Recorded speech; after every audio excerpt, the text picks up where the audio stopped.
Seja muito bem-vindo ao canal EBD. Sim, senhor, o canal que é exclusivo para a Escola Bíblica Dominical. Na lição em que estamos estudando sobre o Deus que governa o mundo e cuida da família, os ensinamentos divinos nos livros de Ruth e Esther para a nossa geração. Estamos nos aproximando do fim do terceiro trimestre de 2024, na lição de número 12, o banquete de Esther, denúncia e livramento. Te convido para ficar conosco até o final, onde veremos o desenrolar, o clímax, o momento principal da história deste livro, que nos remete o livramento de Deus, a graça e a misericórdia, a decisão sacrificial, também a honra após uma atitude justa como servo de Deus. Muitos ensinamentos, muitas lições para a nossa vida, e eu te convido a ficar conosco até o final, não se esquecendo de participar do nosso grupo no WhatsApp, o grupo do canal EBD Sim Senhor, que está logo aí nos comentários fixado para você. Entra lá, você terá um contato mais próximo conosco. Você está no canal EBD Sim Senhor, o canal que é 100% nordestino, paraibano e campinense. A lição desta semana se situa no capítulo 7 do livro de Esther. Faremos algumas observações da leitura bíblica em classe e logo em seguida passaremos para os 3 tópicos. A primeira coisa que eu quero trazer para os irmãos, que está no versículo de número 3, é a palavra de Esther para o rei. A palavra que estava guardada, que era a dúvida do rei e que é o ápice da comunicação, dessa denúncia deste mal que cercava a iminente destruição do povo de Israel. Essa frase de Esther para o seu marido e rei é: "Desse-me a minha vida como minha petição, e o meu povo como meu requerimento." O que me chama a atenção nessa frase é que a própria Bíblia Sagrada diz que o rei Assuero, ele amava e amou mais Esther do que todas as outras mulheres. E ela agora sendo uma judia, e provavelmente todos estavam reconhecendo, tendo essa informação de que ela é judia agora, ela se coloca como uma das pessoas, ou a principal pessoa mais próxima do rei, que terá a sua vida tirada. E ela pede primeiro pela sua vida. Isso é que é interessante. Veja que essa história sempre diz respeito a algo que aconteceu no individual que trouxe um prejuízo ou salvação para a coletividade. A fúria e o ódio de Amã pelo fato de um homem não se curvar diante dele, provavelmente muitos outros judeus se curvavam diante de Amã, porém o Mardoqueu não se curvava. Por causa deste homem, o ódio foi para toda a raça, todo o povo de Israel. E agora uma mulher intercede e pede por ela, pela proximidade que ela tem do rei, e é a mulher que ele ama. Então ela está dizendo: poupe a minha vida, não deixe que ninguém tire a minha vida. Uma mulher pedindo ao seu próprio esposo, que é poderoso, acima daquele que é o maligno, e dizendo: não deixe que me mate. Interessante as estratégias de Deus, que Deus usou nessa história belíssima, não permitindo que a honra viesse em um momento inadequado para o Mardoqueu, para que ela não servisse para ele, mas para que ela servisse para o livramento do povo de Israel, e foi destronado as armas de Satanás. Me lembro de Isaías 54, dos versículos 15 ao 17, eis que poderão vir a juntar-se, mas não será por mim. Quem se ajuntar contra ti, cairá por amor de ti. Eis que eu criei o ferreiro, que assopra as brasas no fogo e que produz a ferramenta para a sua obra. Também criei o assolador para destruir. Toda ferramenta preparada contra ti não prosperará. Por quê? Porque ele criou o homem que fabrica a arma para fazer o mal a Israel. Então ele tem o domínio do mal.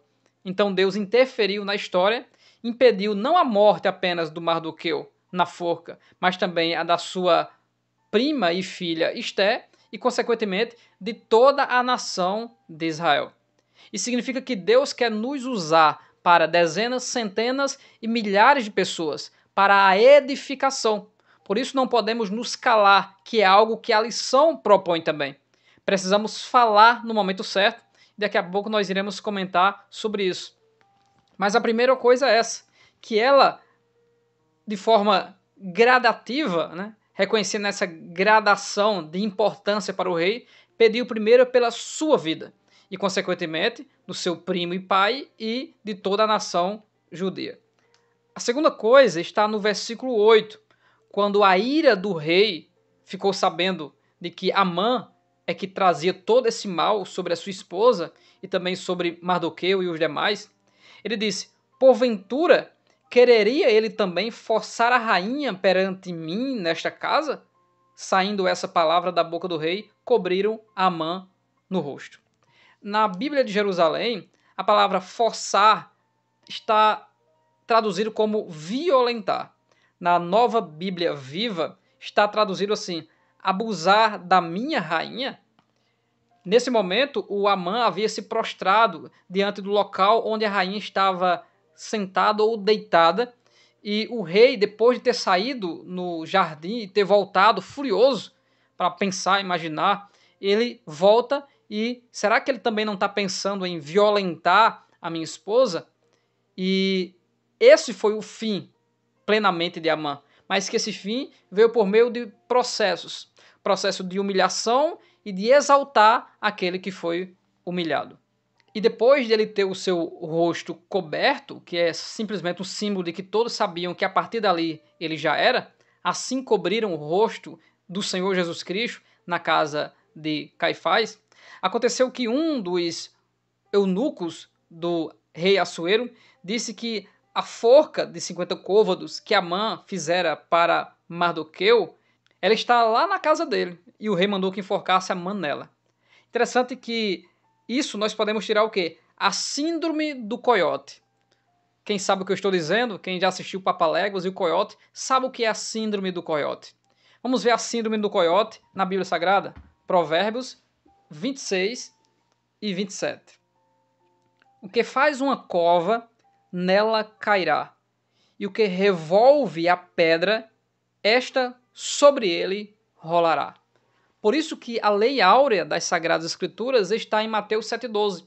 Faça aos homens aquilo que você quer que os homens façam a você também. Por quê? Porque a lei da semeadura, ela se cumpre cabalmente. Não só entre os que temem a Deus, mas entre todos os seres humanos.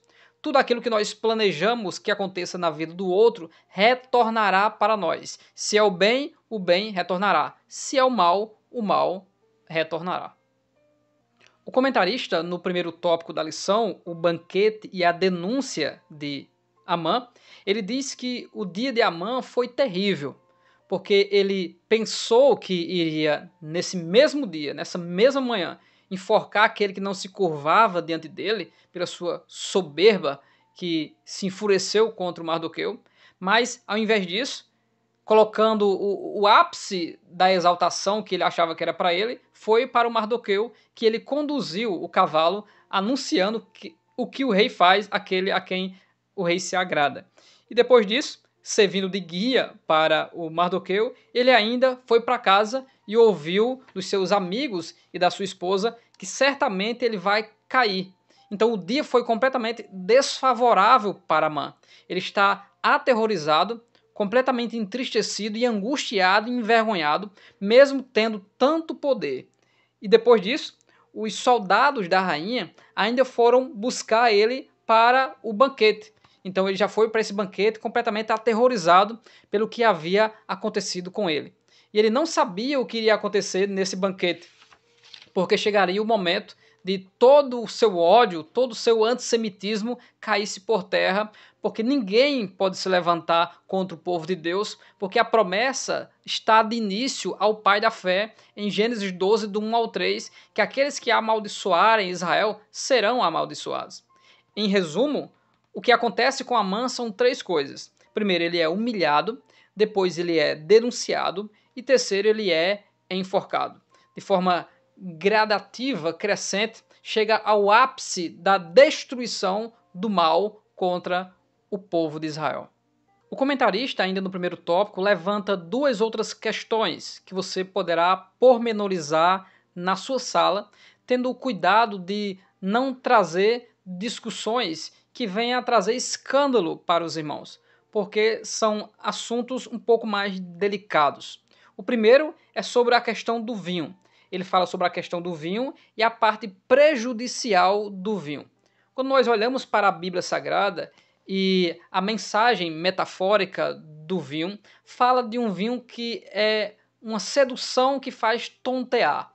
O próprio espírito do anticristo, ou a grande Babilônia, ela seduziu as nações com o cálice, com o vinho do engano, enganando as nações para ter a independência de Deus, ou ser semelhante a Deus, que é a vontade desse espírito babilônico, que é o espírito também do próprio diabo, do próprio Satanás.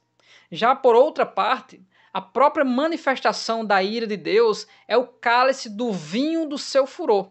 Ou seja, significa que o vinho também significa trazer ao outro a queda, trazer ao outro a falta de sobriedade, fazer o outro pender para o lado, fazer com que o outro seja enganado e saia de sua firmeza. Então é por essa parte que a questão do vinho é censurada.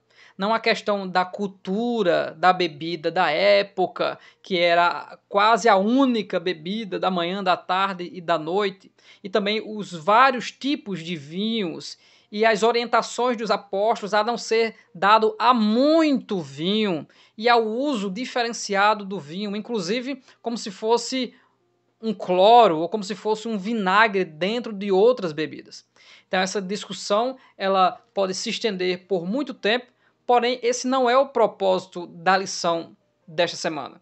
O propósito da lição desta semana é simplesmente a síndrome do coiote. É mostrar que todo mal que alguém venha projetar contra um justo, esse mal retornará para essa pessoa por causa das promessas do Deus Todo-Poderoso que há sobre tal pessoa que sofre nesse momento. No caso aqui, Mardoqueu, Esté e todo o povo judeu. Eu vou deixar aqui algumas referências que você pode usar em relação à questão do vinho para trazer uma moderação ao que foi declarado aqui, que nós precisamos estar longe e distante da embriaguez para que não venhamos desprezar o Senhor e pecar e não fazer a vontade de Deus. O comentarista traz uma expressão que está em 1 Tessalonicenses 5,22, fugir de toda aparência do mal.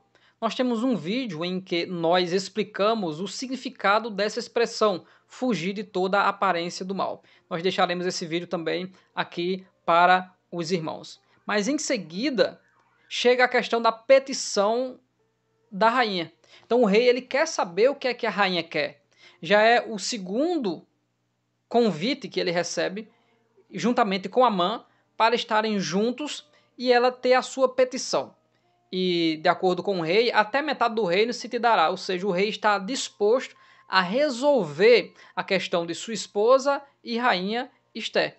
E nesse momento, mesmo você percebendo que lá no capítulo 2, Esté estava um pouco com medo, porque já fazia tempo que o rei não se comunicava com ela e que ela poderia morrer, depois de ser convencida e entrar em consagração, ela entende que morrendo morrerei, mas ou seja, farei a vontade de Deus, tentarei livrar o meu povo. Só que Deus estava e está no controle de todas as coisas. E agora chegou o tempo e o momento de Esté ser firme em suas palavras. E é isso que acontece em nossas vidas. E muitas vezes as questões da nossa vida não são resolvidas. Sabe por quê? Porque as pessoas entenderam que ser sábio é ficar calado em todas as circunstâncias. E não é isso que a Bíblia Sagrada nos ensina. Deixarei todos esses versículos aqui para nós não lermos todos e nós sermos um pouco mais resumidos. Mas o homem mais sábio do mundo, ele diz que há tempo de falar e há tempo de se calar. E aquele que fala deve falar para beneficiar o mudo, ou seja, beneficiar aquele que não fala, que não tem coragem de falar. Todos aqueles que estão em evidência na política, no ministério eclesiástico, na empresa como um gerente, etc. Essas pessoas que têm a oportunidade de falar, é preciso falar para ajudar aqueles que necessitam, principalmente se você entende qual é a verdade de Deus e o benefício dela para quem ouve. Precisamos falar. Jesus e Paulo foram acusados de tagarelas, de falar. E esse falar traz salvação, traz libertação e traz inquietação no mundo espiritual. E agora ela não podia ter medo de Amã e da ameaça de Amã de matar todos os judeus. Ela denunciou e disse, este mau Amã. Interessante que ela não disse esse, ela disse este. O este é usado para um espaço de proximidade. Este. Já esse faz referência a algo que está longe ou ficou no passado. Então ela não disse esse Amã, se referindo a uma ameaça que não existe mais ou que Amã não está presente ali. Isso mostra que ela estava na frente dele. Ela disse este, ela está olhando para ele e agora está diante do acusador, está diante daquele que intenta o mal contra uma raça completa para tirar a vida deste povo. E ela diz, este Amã, ou seja, este ele quer me matar, matar Mardoqueu e matar toda a nação judaica. Então ela se posicionou. E na nossa vida isso acontece muito. Há um dado momento, pode ser na empresa, pode ser na igreja, pode ser na família, pode ser até numa manifestação na rua, em que se eu e você, nós não nos posicionarmos, nós não sairemos do lugar, não avançaremos, não resolveremos a questão. E o homem mais sábio do mundo já disse isso, há o tempo de falar. E a palavra dita na hora certa e da maneira correta, ela traz luz, ela traz elucidação, ela traz paz na tonalidade correta e com as palavras corretas. Para isso, nós precisamos pedir a Deus que nos dê sabedoria, mas ficar calado em toda e qualquer circunstância, isso não é sabedoria. Quando Jesus foi levado para Herodes, ele ficou calado. Herodes não seria aquele que daria a sentença a Cristo. Mas quando Cristo foi levado, principalmente para Caifás, que lhe perguntou, tu és o Messias? E ele diz, eu o sou. E vereis o Filho de Deus descendo à direita do poder e vindo sobre as nuvens do céu. Aqueles que têm maior pecado, segundo João 19:11, que entregaram a Pilatos, que Jesus também confessou, porque Pilatos teria autoridade para crucificá-lo. E tu és rei? Pilatos pergunta, ele diz, eu sou. Para isso foi que eu nasci. Então Jesus, ele é prático e soube ficar calado na hora de ficar e soube falar na hora de falar. O segundo tópico, o comentarista fala sobre a fúria do rei contra a injustiça. E ele inicia tratando do versículo de número 4, quando a rainha Esté diz, explicando a sua petição, porque estamos vendidos, eu e o meu povo, para nos destruírem, matarem e lançarem a perder. Se ainda por servos e por servas nos vendessem, calar-me-ia, ainda que o opressor não recompensaria a perda do rei. A Esté está dizendo, se esse sofrimento fosse até menor, nós não estaríamos nem aqui lutando por isso. Mas eles querem, ou ele quer, destruir a nossa vida. E a reação do rei está do versículo 5 em diante. Então falou o rei Assuero e disse à rainha Esté, quem é esse? Então o rei até o momento não sabia que o plano de Amã, que a petição inicial de Amã contra o povo que não obedece às suas leis, era o povo da própria rainha dele. Porque esses reinos pagãos, eles recebiam, porque conquistavam todos os reinos e recebiam. E as moças que ele queria para escolher como rainha eram moças belas. Ele não pediu de forma específica a nação que a moça deveria ter. E Mardoqueu pediu para que Esté escondesse que era judia. Esté 2 e versículo 10. E o Assuero amou Esté, versículo 17. E o texto continua, quem é esse? E onde está esse cujo coração o instigou a fazer assim? Ou seja, cadê ele? Eu quero resolver. O rei já está furioso. Disse Esté, o homem, o opressor, o inimigo é este mau Amã. Então Amã se perturbou perante o rei e a rainha. Ele já estava humilhado. Foi humilhado conduzindo Mardoqueu. Foi humilhado em casa pela esposa e os amigos. E agora, diante do soberano rei Assuero e de sua esposa a rainha, este que iria tirar a vida da própria rainha Esté também, provavelmente Amã não sabia que ela era judia também. Agora, a surpresa de Deus, que Deus inspirou Mardoqueu a que ela escondesse que era judia. A surpresa de Deus é, o mal veio sobre o povo, mas ele foi cortado, impedido, se tornou inoperante por causa da graça e da misericórdia e por causa das promessas de Deus.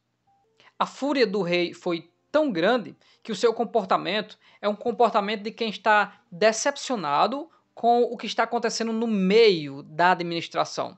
Ele sai revoltado para o jardim, como que pensando aqui no meio, logo ele, né? Ou seja, vai dar um prejuízo grande aqui para nós, mas é o rei, é o soberano da Pérsia.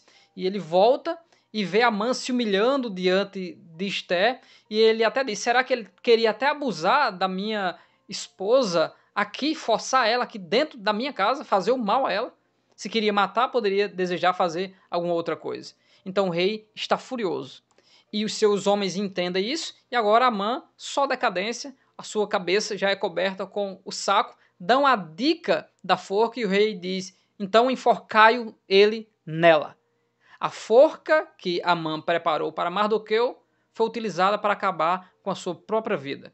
É a síndrome do Papaléguas. A cova que se prepara, ou a pedra que se deseja rolar sobre o outro, ela volta sobre si mesmo e o destrói. Isso é uma exortação para nós praticarmos o bem.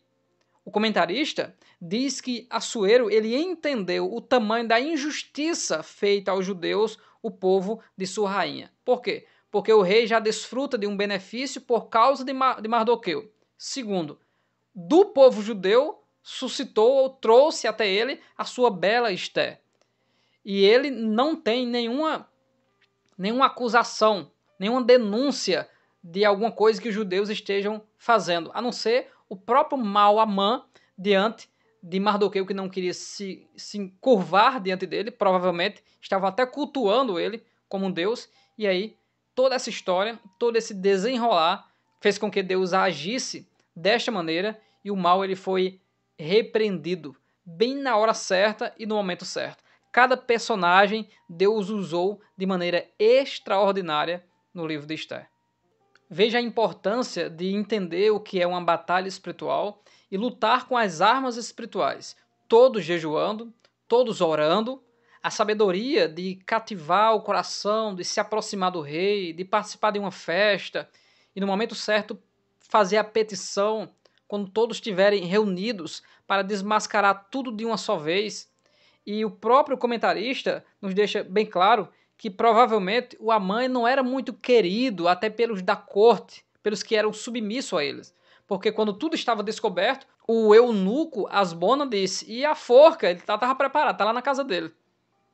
Então não era um líder agradável, não era um líder que dava gosto de estar submisso a Amã. Pelo contrário, Amã fazia mal ao povo. No terceiro tópico, o comentarista traz sobre o grande livramento. A história da forca chegou até o palácio e os ventos agora mudaram. Deus trabalhou de maneira espetacular para que o nome dele fosse glorificado e, mais uma vez, baseado em Jeremias 31, 35 e 36, Israel é estabelecido como a descendência do Senhor e ninguém pode destruir aquele que Deus abençoou. Números 23 e 23. Pois contra Jacó não vale encantamento, nem contra Israel adivinhação alguma. Que Deus abençoe grandemente a sua vida. Te convido a deixar o seu like, deixar o seu comentário, o que você achou desta penúltima aula do nosso trimestre, o Deus que governa o mundo e cuida da família. Não se esqueça também de entrar no nosso grupo no WhatsApp, que está aqui no comentário fixado, e na semana que vem será a nossa última lição deste trimestre tão abençoado, em que estamos estudando 2 livros da Bíblia Sagrada. Lição 13, Esther, a portadora das boas novas. Deus abençoe grandemente a sua vida no nome de Jesus e até a próxima semana, onde teremos o nosso encerramento da Escola Bíblica Dominical e também anunciaremos a nossa nova lição em que adentraremos no nosso 4º e último trimestre de 2024. Deus abençoe grandemente a sua vida no nome de Jesus.